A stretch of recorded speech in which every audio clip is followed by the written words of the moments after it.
How to share TikTok live link. In this video, I'll show you step by step on how to share a TikTok live link. First of all, now go and open up your TikTok app.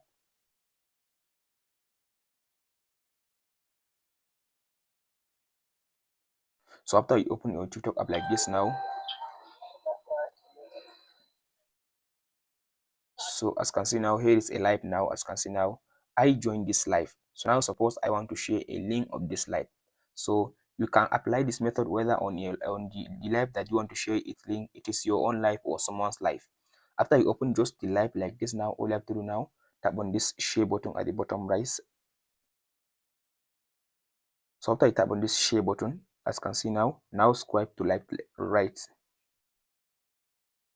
So swipe to right like this. So now tap on this more. So after you tap on this more, as you can see now, here is now the link of this TikTok live. So now tap on this copy button. As you can see now, here is copy. So tap on this copy, this one. So now I copy the link. Now I can be able now to go and share it with someone that I want him to join this TikTok live. Hope this video helps you out. Don't forget to like, subscribe, and share. Thank you for watching, guys.